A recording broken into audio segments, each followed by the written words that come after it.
Hello, everyone, and welcome back to the latest edition of the Jacob Elyachar Podcast. I'm your host, Jacob Elyachar, Chief Content Producer and Writer of jigsaw.com, a pop culture entertainment news website.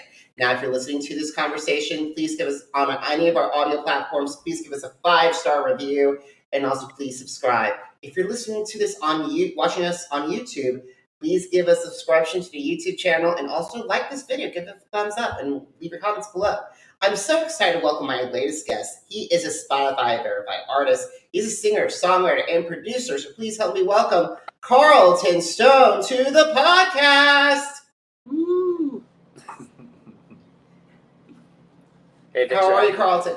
You're so welcome. How are you? I'm good. We just we played in Austin last night, and then we just finished a 10-hour drive. We're in New Mexico now, so it's been a bit of a long day, but this is happy to be here and be chatting with you. So awesome. How's your tour going so far?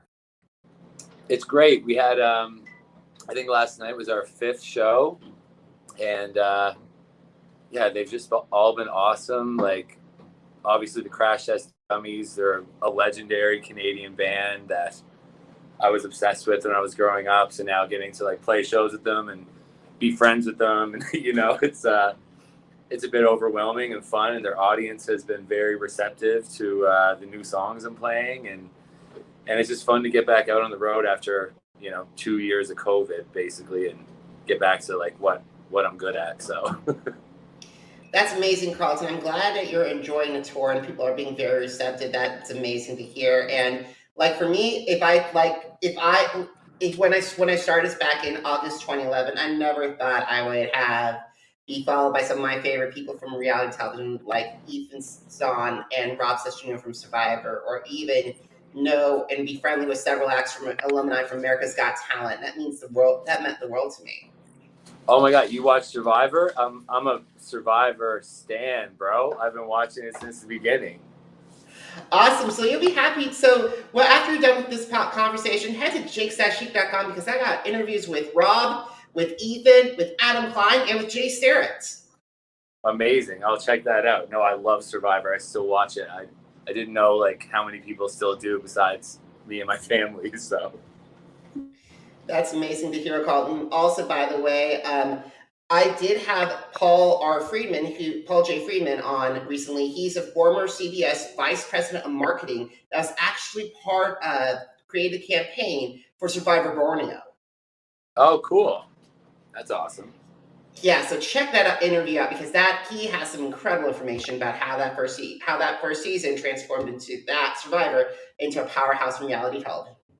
Amazing. I'll definitely check that out. We're not here to talk about Survivor, Carleton. We're here to talk about you. So let's get back to our conversation. All right.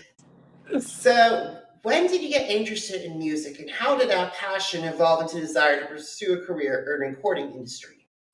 I always just loved music when I was a kid. Both my parents are kind of amateur musicians, so there's always like a lot of guitars and keyboards and stuff like that around the house. So I've always been, even my parents got me a little baby guitar when I was, 3 or 4, and I'd just be like, learn one chord and run around the house playing the same stupid chord all the time. So I always had like just kind of real interest in it, even from an early age. And then probably really started to kind of get into guitar in my teenage years and started writing my own songs and playing in little punk bands when I was in junior high and high school and stuff like that.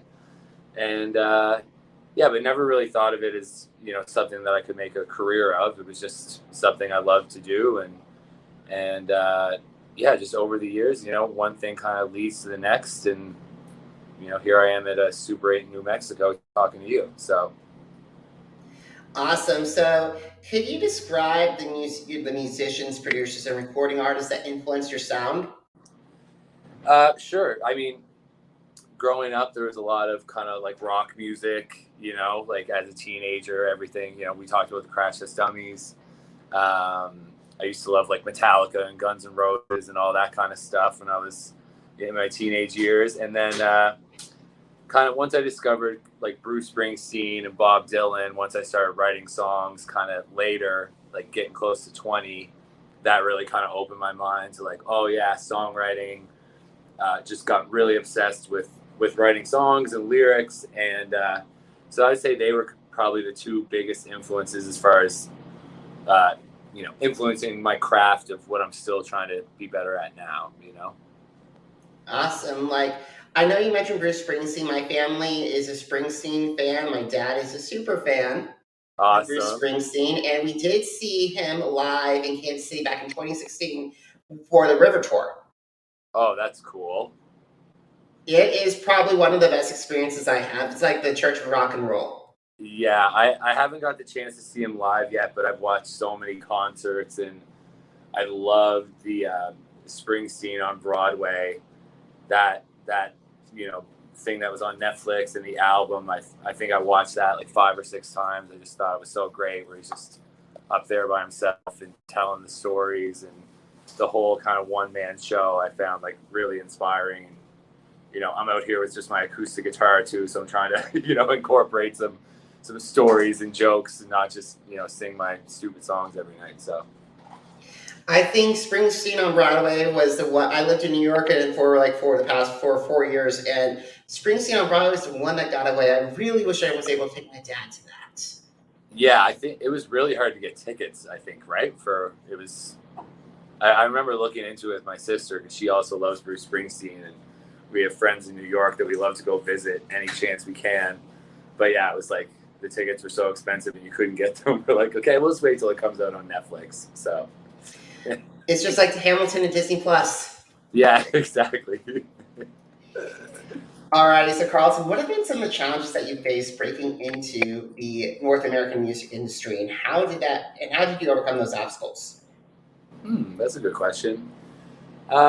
Well, I think just the music business in general is one of the harder businesses to kind of make your name in.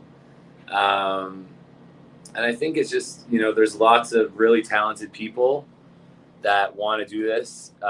People way more talented than me. I think it's a lot of like being tenacious in your work ethic, and just kind of having a kind of never quit attitude. If it's something you really want to do, and you believe in yourself, and you work hard at your craft, and you're just trying to get better and do all the things you need to do, whether that's like touring, getting better at writing songs, late nights, long drives, all that stuff. You just kind of got to be ready for everything, to kind of even have a shot of making it. So just always try to kind of work hard and try to get better all the time at what I do. So that's awesome to hear. So I would love to talk to you about some of your songs, if you don't mind. Sure, let's go. And the stories behind them. So could you please tell me the story of Pick Me Up, Dust Me Off? It's your most streamed song of Spotify, with over 237,000 streams as of this recording. Yes. That song I wrote, it was a long time ago. That was like probably around 2011 or 2012. I wrote that with my friend Emily. So she lived in Toronto then. She's one of my best friends, collaborators, still is to this day. She lives in Nashville now. But I remember we were writing together one day, and we just kind of kicked around a bunch of ideas during the afternoon. Sometimes when you're writing with your friends that you just want to hang out with anyway, you're not necessarily like trying to force a song out. You're just kind of hanging out and trying different ideas. And I remember her dad was really sick at the time, and he ended up passing away not too long after this. He had like a kind of second bout of cancer. Oh, wow. And so that was on our mind. She was telling me about that. It was like a real heavy thing with her family, and he died. He was pretty young, actually. He was in his 50s. Wow. But we started kind of kicking this idea around. I started a little guitar thing of like, what would, if you're kind of at that point at the end of your life, and you're leaving behind your grown-up children and your grandchildren and stuff like that, like what would you want to say to them? What would you want to pass on to them? So that was kind of like the initial seed of that idea came from like a very real place. And then we just kind of just dug into that idea and kind of put ourselves in his shoes a little bit. And yeah, I think it turned out. I'm still playing. That's the only old song that I'm playing at all my shows right now, and it just still kind of has an emotional impact on people every night, even though no one really knows that story. I just play the song, and but yeah, it definitely came from like a real emotional place, and I think that's why it's resonated with people. I hope. It has resonated with people, and I'm very interested, and I'm surprised to learn that you haven't shared that story, because the thing is, I think it would not only tug at the heart, it's the song tugs at the heartstrings, but that people learn about the story, I'm like, oh, it's a wake up, it's like it's a aha moment. Yeah, that's a good point. Maybe I should share that on stage. I always felt like, me and Emily wrote the song, but we were really trying to express like her emotions, her dad's story. So I never really like felt comfortable kind of like telling her story in a microphone on stage. But then I can tell you, obviously, like where it came from. But yeah, maybe you're right. Maybe I should tell people that more. I'm glad to hear that something out of my podcast can help. Yes. Okay, so while we're on the subject of family, blood is thicker than water. Oh yeah, so that I wrote with another one of my great friends, Mo Kenny. We did a little weekend of songwriting one time. Just like there was 5 or 6 songwriters just at this cabin in New Brunswick, and yeah, so we would just write 2 songs a day. We were kind of switching up the groups, and that was the last song of the weekend. And I don't know if you're familiar with Mo Kenny. They're an amazing singer-songwriter artist, but we've written a lot of songs over the years, and they have kind of a weird brain like I do. Like we never want to write about like a love song, or we never want to write about something. We always want to write about something creepy or weird. So we had this idea at the time. We were just like, oh, what if me and you were like brother and sister, and our parents grounded us, and we weren't happy about it, so we killed them. So it was just a very, just a made up story that we were just doing for fun that day, and never really thought, when you write a song, you don't know if anyone's going to hear it ever. So you're just writing it for fun. We're just like laughing, writing this song about murdering our imaginary parents. I gotta say, for those of you who are listening to this on audio, my jaw just dropped. Yeah, so again, I used to tell that story on stage. I haven't played that song in a while, so I don't tell I got to say, avoid that story if possible, because I don't want you to get like the what the hell. It's like people make up movies all the time. It's the same thing. You can just make up a story and write a song about it. We just thought it was funny. It made us laugh. And then I remember like that was the last song of the weekend. A couple hours later, we're like just having a beer, and we listen back, and we're like, "Ooh, we think this one's actually pretty good. Like this might have some legs." And then obviously recorded it and sang it at shows for years. So yeah, anyway, but that's the story behind that one. So alrighty. Before we got on our call, I was actually listening to Papercut, and one line that came out of me when I was listening to that song, it's like, if Bob Dylan was singing under a classic John Mayer song like "Why Georgia, Why Your Body Is Your Wonderland," or something like, or "Waiting on the World to Change," those kind of guitar vibes. Oh, cool! Thanks. I wrote that one with Mo as well, actually, and again, that was another thing we made up. Do you remember the movie Office Space? Do you remember that movie where it's like the guy? Yeah, I've heard of it, but like the only Office thing that I know is The Office.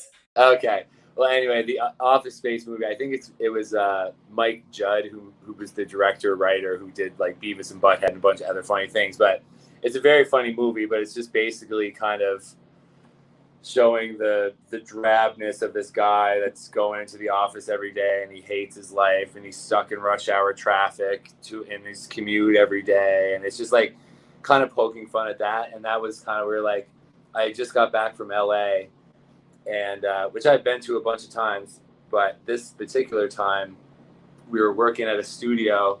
It was like 5 minutes from our Airbnb, and we would like start at 11 a.m. and we would get there. We'd be at the studio in 5 minutes, and then when we would finish at 6 o'clock or whatever, it would take us an hour to drive the same 5 minutes back. because the traffic was so crazy. And I was just thinking, oh, I can't believe people live like this. Like, it's so much of your life is just spent in commute.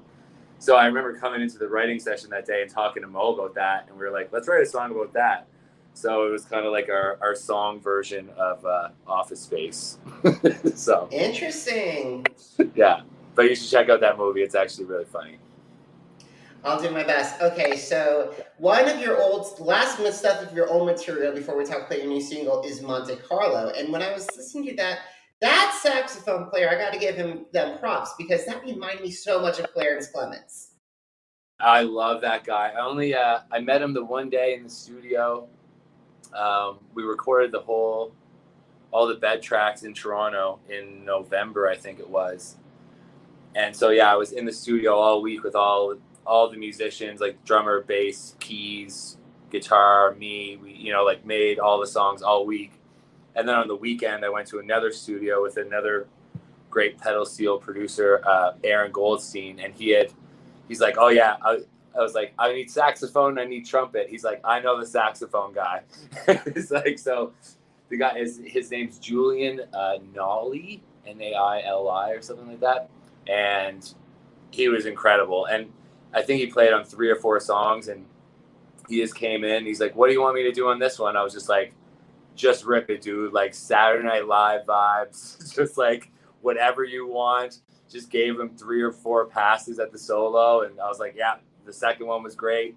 Perfect. Song's done. Next, But yeah, I love saxophone. And I produced this upcoming record myself. So there was no one telling me it was a bad idea to put saxophone all over it. So I just did what I wanted. That's good. So speaking of the upcoming record, let's talk about one of those songs that are going to be on that record. House in the Hills was written in early 2020, before our world turned upside down. So how was this song similar or different to other tunes that you wrote or produced in the past? Well, yeah, just making this whole record in general, it was the first time since the very beginning of my career that I was producing my own stuff. I always wanted to hire an outside producer just to learn and make sure I wasn't as experienced in the studio, for those records. So, it was just, the song was, again, like, you never know when you write a song if anyone's going to hear it. So you're just kind of writing it for yourself and who you're writing with. And then that one in particular, I remember I took it back to Nova Scotia after I did the bed tracks with the band in Toronto. And I was finishing songs first, and that was kind of one of the ones I left till the end. And I was like, I'm not really sure what to do with this one yet. I was just kind of like putting it off. And then a really great friend of mine, amazing producer, songwriter, Erin, Costelo, she came down for like the weekend at this house I was working out of. And I made a little beat. I was like, I think I'm going to take the drums out. I'm going to make this little beat instead. And she's like, oh, you should do a guitar like this. And then she's like, I'd love to sing on this. I was like, oh my God, I'd love for you to sing on this. So then me and her kind of like worked on it together. And yeah, it's just, it's a little different than of all the other ones on the record, just because of, it was just like, okay, let's turn these drums down. Let's add a beat. Let's, just kind of doing something different here. So yeah, I don't know if that answers the question properly, but it sure does. So let's get started let's talk about who are your dream collaborators, the singers, the songwriters, the producers, and the musicians that you want to record with, and how would they enhance your sound, Carleton? That's interesting. Well, I know as far as a songwriter goes, I have like a dream wish list of people that I would love to write with, more for their projects than for me. But I would say like the Killers are one of my favorite bands in the world. I've just loved them forever. And if there was kind of like a bucket list band that I could like get in the room with and work with, I'd be like, oh, I love the Killers. Yeah, I don't know. And then besides that, like, I feel like the crew of humans that I write with, I'm pretty happy with. I feel like everyone there's no kind of special sauce for success in the music business. It's more of just like finding your crew of people and do great work together. Trying to think, like someone like Ryan Tedder, you know, I love him as a songwriter, you know. Louis Bell, he works on all Post Malone stuff. I'm a big fan of his productions and writing. I've been trying to get them on my podcast for years, and same with Andrew Watt. Oh yes, him too. Love all his work. Like especially his collaborations with Elton John, especially Ordinary Man with Ozzy Osbourne and Stevie Nicks, Fat Soul and Car. Oh my God, those are epic. I know. I love all the newest Miley Cyrus record that he did too. Andrew Watt, I was obsessed with that. He did a wonderful job with Miley, and I gotta say, I think Miley found the right producer for her. Yeah, that seemed to really work. He worked on this Justin Bieber song too that I was so obsessed with, the Anyone song. I don't know if you know the song, but yeah, Andrew Watt did that. Chad Smith from the Red Hot Chili Peppers plays drums on it, and it's just turned out so good. And not to mention the fact, here's the crazy part of it. He also produced Miley's Nothing Else Matters that had Elton John on piano, Chad Smith on drums, Yo-Yo Ma on cello. I know. I was talking about that today because we were driving through New Mexico, and I'm seeing like the video. It's all on, you know, it's all around that area. I'm like, oh, this is like the Miley Cyrus Nothing Else Matters video, like what I'm seeing right now, which was great. I just remember probably a top songwriter I'd love to work with is Tobias Jesso Jr. Don't know if you know him. He's a Canadian guy. He's LA based now, but co-writes with Adele. He co-wrote the Boyfriend song on the new Harry Styles album, which I love that song, and a bunch of other things. So maybe someday I'll get to work with him. I hope so, because I gotta say, I would love to see you and Andrew Watt together, because I gotta say, Andrew Watt is our generation's Max Martin. Yeah, that's true. Max Martin, obviously. I'd do anything to work with Max Martin, even just be a fly on the wall to watch him work for a day on someone else's music. You know what I mean? Oh, yeah. I told people all the time, if I only had 3 bass songwriters that I could choose that besides that are artists who perform their own music, I would choose Desmond Child, who I'm very grateful and blessed to have him on this podcast before. Amazing. Max Martin, and the one and only Diane Warren. Yes. Oh, Diane Warren's getting in some trouble because she tweeted about Beyonce. I have to side with Miss Warren because, in all honesty, 24 people on the song. And I like, from a co-writing perspective, and then you start sampling things. So if you sample something, there's 3 or 4 writers on that song. They're writers. You sample another little piece, there's 3 or 4 writers on that. I would doubt there was never 24 people in the room, but I get what she's saying. You know what I mean? But she's someone who writes all her songs by herself. So she's very, like, not a lot of famous people do that anymore, you know? And still, Diane Warren's songs still stand the test of time. I don't want to miss a thing, Because You Love Me, I Didn't Know My Own Strength. Yeah. Oh, yeah. Huge fan. Alrighty, so we got to start winding down our interviews because I think we could talk about songwriting all day. Yeah, I think we could. Yes, for sure. All right, so here's the third and last question. So, What are your favorite social media? Favorite social media platforms? I feel like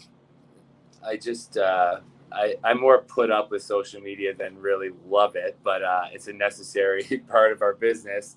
But I'd say Instagram is the one that I feel most comfortable on. I still haven't done the TikTok thing. I'm probably too old for that, but maybe I'll have to soon.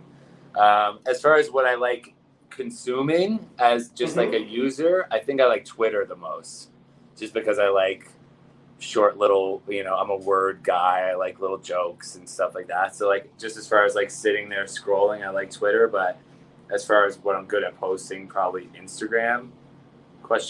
So I gotta say, I cannot do TikTok for the life of me. I will not do TikTok because I'm scared about going down a rabbit hole. And Yeah. I'm already one of the most, and I'm pretty busy, so I would lose a lot of productivity if I went down that rabbit hole. Yeah, me too.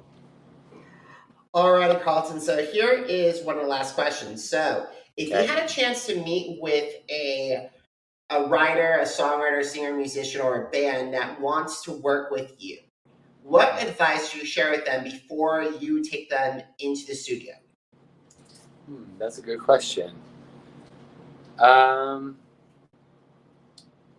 think just kind of be yourself and try to be comfortable. Like, the best music and songwriting comes from a place of vulnerability. So like, if you come in and you kind of have your walls up, the best sessions always start with having a conversation of like, what's going on in your life, and it's usually, sometimes it's people you haven't met before, you end up talking about really deep emotional things or whatever.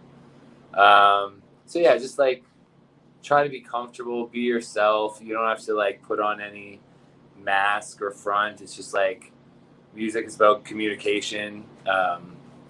So yeah, I think that's the best thing. And having an ego coming into a songwriting session is always, that's kind of the devil of songwriting. It's like once you start letting your ego get in the way, then it's like, oh, you're kind of screwed a bit. So I think that's some advice. I don't know.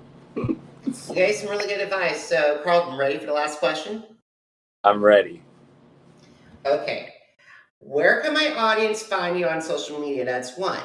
Where can they consume your music? That's number two. And number three, if you're still on tour, where can they find tickets for you to see you perform? Okay. So first question, all like Instagram, Facebook, Twitter, all those things. I'm active on all those three pretty much every day, especially when I'm on tour right now. All my music can be found on Spotify, Apple Music, YouTube, Amazon, all the places that you would find music. And then as far as tickets and shows, you can go to my website, carletonstone.com. All the info is there for all the shows and ticket links for everyone. We're heading to Colorado tomorrow, then back down New Mexico, Arizona, California, up the West Coast. So yeah, there's lots of shows coming up. So if they want to check them out, you can go there. I know you mentioned Colorado. Are you planning a Boulder visit? Oh, I don't think so. I think we're pretty tight for time. We're going to Denver tomorrow, and then I think we have to drive back down to Santa Fe the next day. So it's not a lot of time for sightseeing on this run, but I know. But next time I'm a Boulder alumni, you need to go see that. It's an amazing town.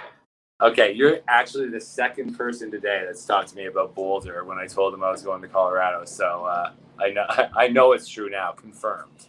So awesome! I'm glad to hear it. So guys, if you missed an episode of the Jake's Take with Jacob Elyachar podcast, visit our channels on Apple Podcasts, Deezer, Google Podcasts, Podcast Addict, Spotify, and Spreaker. It's Jake's Take with Jacob Elyachar, JACOBELYACHAR. Are you on social media? Because I'm on social media too.